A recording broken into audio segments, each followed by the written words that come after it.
Os primeiros 1000 dias na vida de um bebê, que começam na concepção e terminam por volta ali dos 2 anos de idade, são uma janela de oportunidades para o desenvolvimento de uma criança, em que é possível estimular e também ensinar hábitos que vão, inclusive, influenciar a saúde e o estilo de vida até a fase adulta desse bebê. O que acontece é que nesse processo também nasce uma mãe, com tantas dúvidas. E hoje esse é o nosso assunto do quadro Ser Mãe, a jornada da gestação. As principais dúvidas das mães nos primeiros dias de vida dessa criança.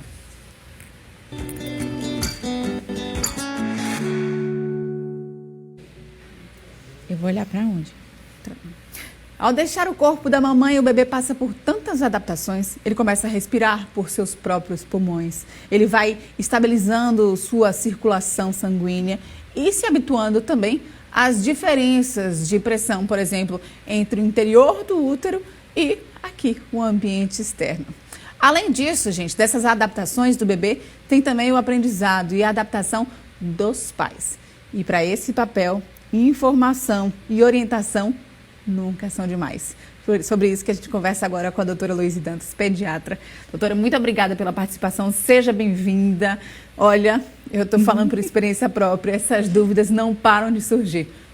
Por que é tão importante a gente ter uma consulta pré-natal com a pediatra antes do bebê nascer? Bom dia, bem-vinda. Bom dia, muito obrigada pelo convite, né? É sempre bom poder trazer uma informação, principalmente baseada em evidência, né, para ajudar as famílias nessa decisão. Então, essa consulta pré-natal, a gente vai conhecer o que está acontecendo com essa família, como está sendo essa gestação, se teve alguma intercorrência, como está sendo o desenvolvimento do bebê ainda dentro do útero.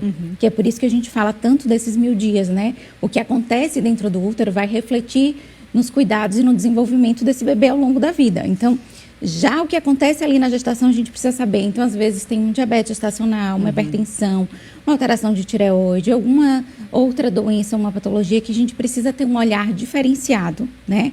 Até para a gente saber dos cuidados na hora do nascimento desse bebê, no pós-nascimento, para que a gente possa orientar essa família. Então, a gente vai avaliar o que é que está usando de suplemento, se tem alguns que têm, né, evidência científica importante, que precisam realmente ser usados e que às vezes ainda são pouco difundidos.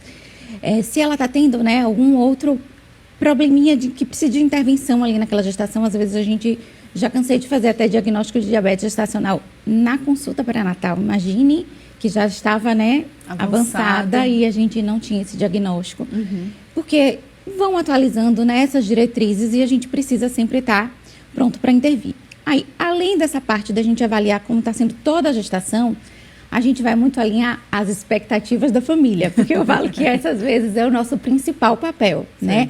A chegada de um bebê é o melhor presente que a gente tem, mas ele traz uma transformação muito grande na vida daquela família, na rotina inteira, nos cuidados, na mudança da sua vida, que é muito drástica, né? A gente tem uma vida tão corrida, com tantas atividades, e de repente você tem que parar para cuidar só daquele bebê. Você faz assim, mas é só isso? Não, gente, cuidar de um bebê é muito difícil. A gente fala que os índios falam que para você cuidar de uma criança, você precisa de uma tribo inteira. Então, a gente precisa, inclusive, mostrar para aqueles pais a importância da rede de apoio, porque sem ela fica impossível aguentar, né? Então, e aí, como são esses cuidados com o bebê? São poucas coisas que mudaram. Então, eu tenho visto muito as pessoas, às vezes, afastando a sua principal rede de apoio, que são os avós, aquela tia próxima, aquela irmã. Então, gente, a rede de apoio é o bem mais precioso que você tem, é o seu maior aliado naquele cuidado. Então, não afastem eles, né? Não invalidem os conhecimentos deles, porque eles têm muito amor para dar. Então, faz o contrário. Leva a sua mãe na consulta com o pré-natal com o pediatra, para ele tirar as dúvidas. Porque quando ele entende o porquê daquilo, ele vai te ajudar no processo. Perfeito. Tá? E, doutora, assim que acontece o nascimento do bebê, o que é preciso ver? O que o pediatra, que está ali na maternidade, independente da via de parto, ele vê naquele neném? Tá. Ao nascer, tá, o bebê passa por uma adaptação, né? Como você já tinha dito. Então, nem sempre esse bebê consegue respirar sozinho. Esse é o principal ponto, assim, que a gente precisa ter ali naquele momento. O pediatra, ele tem 1 minuto para avaliar isso. Se aquele bebê está respirando adequado, se o tônus, que é assim, a força muscular dele está adequada, né? se aquele bebê está ativo para poder ele ir para a mãe. Então, se ele não intervir nesse primeiro minuto de vida, isso vai ter sequela pelo resto da vida. Certo. Então, é muito importante a presença do pediatra naquele momento. E de um pediatra que seja habilitado, né? Que saiba fazer reanimação neonatal, porque 10 a 20% dos bebês precisam de alguma ajuda quando nascem. Daí, se o bebê está bem, né? O bebê está respirando, ele está durinho lá, às vezes ele nem está chorando, mas ele está respirando, o ideal é que esse bebê vá para o contato pele a pele, tá? Com a mãe. Com a mãe, que é para ele ficar a primeira hora de vida inteira nesse contato pele a pele com a mãe. Porque isso tem inúmeros benefícios, né? De ajudar no controle térmico desse bebê, desde que a temperatura da sala também esteja adequada, né? A sala não pode estar muito fria, então precisa ter esse controle rigoroso. Esse bebê vai colonizar com uma flora bacteriana da mãe, da pele da mãe, não de uma flora hospitalar. Essa transição da circulação, são vários estudos que mostram que ela se dá de uma forma mais adequada, então essa adaptação cardiorrespiratória após o nascimento, ela se dá melhor. A amamentação, óbvio, né? Vai ser mais fácil, porque ele está ali grudado na mãe. Além do vínculo, que é indescritível, né? Perfeito. E, doutora, a gente recebeu tantas dúvidas em relação a esses primeiros dias do bebê. Uma das que mais surgiu é, o bebê toma banho ou não na maternidade? Ele toma banho em casa? Ele toma banho quando? Depois que nasce? Vamos às polêmicas. Essas são as perguntas que não têm uma resposta muito definida, tá? O banho é uma questão muito cultural nossa, então a gente tem essa coisa de tomar banho sempre. O bebê não nasce sujo, gente, então ele não precisa tomar banho. Aquela coisinha branquinha que tem no bebê, né, que é o vernix caseoso, ele é como se fosse um hidratante que ele tá ali no útero, né, envolvendo o bebê para proteger. Então o ideal é que a gente não tire. Então, se puder esperar pelo menos 24 horas, é o ideal, tá? Aí tem que ser na maternidade ou não. Decisão familiar, tá? Só com água, com sabonete neutro, como é que funciona esse primeiro banho, por exemplo? Pronto. Esse primeiro banho, como eu falei, o bebê não tem sujeira, né? Então, às vezes a gente vai usar o sabonete mais para a parte íntima. O sabonete do bebê é tudo que a mãe não gosta. É para ser sem cheiro, que faça pouca espuma, porque a pele do bebê é muito sensível. Então, o ideal são os que a gente chama de Sindex, que eles são meio umas espuminhas, uns gel lavantes, não são exatamente um sabonete, tá? Então, só que eles são mais caros, geralmente, né? Então, pode lavar só com água. Doutora, falando dessa questão do banho, muitas dúvidas surgem também em relação ao umbigozinho do bebê, principalmente no banho. Existe uma forma correta de fazer essa limpeza e também dos cuidados que a gente precisa ter com o umbigo do bebê, né? Vamos lá, desmistificar um monte de coisa, tá? O que é que a literatura traz? Os consensos. E esses consensos foram mudando ao longo dos anos. Então, a gente vai ver todo tipo de recomendação, tá? A recomendação não é obrigatório o uso de álcool quando o parto acontece em condições adequadas. O não é obrigatório não significa que não pode ser usado, tá? Então, tanto você pode apenas lavar na hora do banho normal, passar sabonete ali mesmo para lavar, né? E depois secar. O mais importante é mantê-lo seco, e como bem é que seco. A gente usa essa parte Ou de secar? usar com algodão, com o cotonete e o álcool para limpar, tá? A senhora até trouxe o cotonete adequado para isso, né? Pra gente dar uma olhadinha. Vamos lá. Porque, gente, existe uma infinidade de produtos específicos para esse bebê. Eu falei assim, doutora, por favor, traz, porque tem muita mãe que tem dúvida mesmo. Aí ela trouxe uma boneca e, por exemplo, o cotonetezinho, que ele é mais fofinho, né, na ponta, por exemplo. Então, aquele cotonete que todo mundo acha que é o cotonete de bebê para limpar o umbigo, ele não é para limpar o umbigo, tá? Ele é para limpar a orelha. Por quê? Porque não é para limpar a orelha. Tá vendo? A orelha você pode apenas pegar a fralda que você está usando para enxugar o bebê e colocar até onde o seu dedo vai. Por quê? Porque não é para colocar o dedo lá dentro. Produz muita cera? Produz. Mas a cera é protetora, então não é. Ali é só para a gente enxugar. Então, por que fizeram esse cotonete chique com a pontinha mais gordinho, rechonchudo? Para impedir que os pais coloquem ele dentro do ouvido. Dentro do ouvido do bebê. Então, ele foi feito com esse intuito de impedir que a gente faça um mau uso dele, tá? Para limpar o umbigo, quando é no primeiro momento que ele está ainda muito branquinho, né? Ele inicialmente é todo branquinho, parece uma pérola. A gente consegue limpar somente com um gaze, um algodão embebido em álcool, tá? Perfeito. Só que depois, quando ele vai ficando seco, ele vai ficando pretinho, todo pretinho. E aí a base é o principal. O que é a base? A base é o que fica grudado já na pele, tá? tá? Só tirar aqui a mãozinha que está na frente da câmera. Sim. Pronto.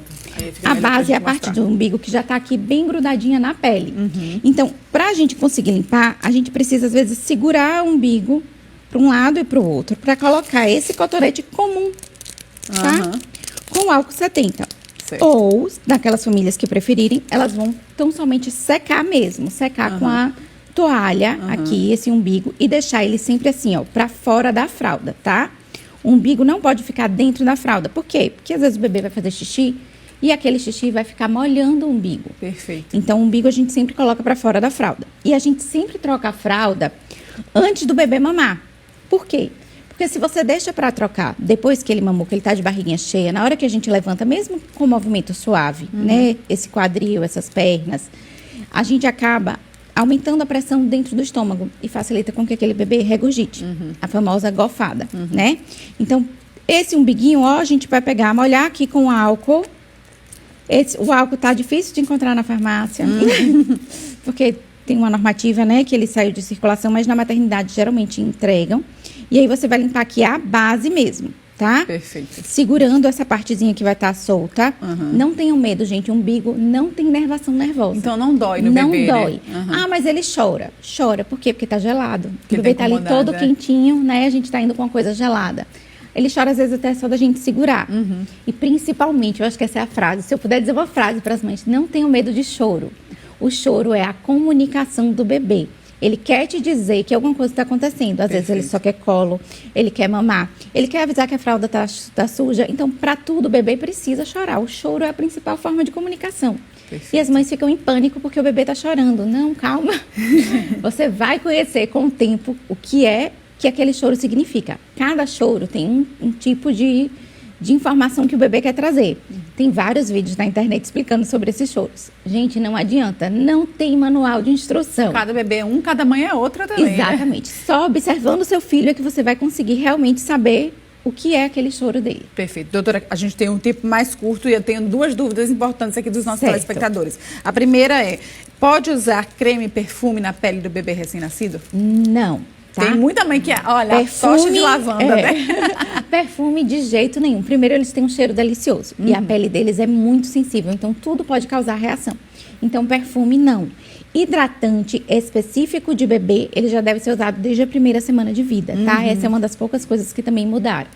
Hoje é recomendado que se Esse use já hidratante desde a primeira semana de específico, vida. né? Sem cheirinho, sem álcool. Sem cheirinho, sem álcool, sem parabenos, o mais natural possível. Outra dúvida comum é que antigamente usávamos muito lenço umedecido, mas hoje indicam muitas vezes usar Então. algodão quadrado em bebê, na água. Qual a Isso. diferença, doutora? Vamos lá. Os lenços umedecidos, né, por melhores que sejam, eles sempre vão trazer algum produto. Fragrância, álcool ou até um produto para conservar. Então, a gente reserva para situações extremas, tipo, eu vou sair, vou na consulta hoje. Meu filho, é meio complicado a gente sair com a garrafa térmica, com um algodão, né? Então, vamos também não ser tão... Não vamos complicar mais a vida da mãe, né? Então, vamos ser práticas. Então, numa ocasião excepcional, a gente pode usar o lenço. Ainda assim, escolha esse lenço que tenha o mínimo possível, tá? De fragrância, de perfume, de álcool, que ele não pode ter nada disso. Então, um lenço específico de recém-nascido. Esse algodão quadrado, eu falo que ele é uma coisa que veio muito facilitar a vida da mãe. Por quê? Porque pode usar o algodão normal? Pode, só que você tem que abrir ele todo. O menino tá ali chorando, trocar a fralda, parece o fim do mundo. A criança grita, Então, ele é prático, que você molha um pouquinho na água, né? Deixa ali já uma térmicazinha com água fervida, que já não esteja tão quente, né? Então, você molha e você vai limpar o bebê. Então, ele sai muito mais fácil. Não fica soltando pelo, que é a parte ruim do outro algodão, tá? Quando o bebê tá um pouquinho maior, água e sabão. Na pia mesmo. Ah, perfeito. Doutora, muito obrigada. São muitas as dúvidas. A gente tem, assim, olha, uma sequência aqui de perguntas enormes, mas não dá tempo da gente fazer todas. A gente quer agradecer seus esclarecimentos. Deu super pra gente esclarecer muitas dúvidas dos nossos telespectadores, principalmente. E até a próxima, viu? Até a próxima. Obrigada.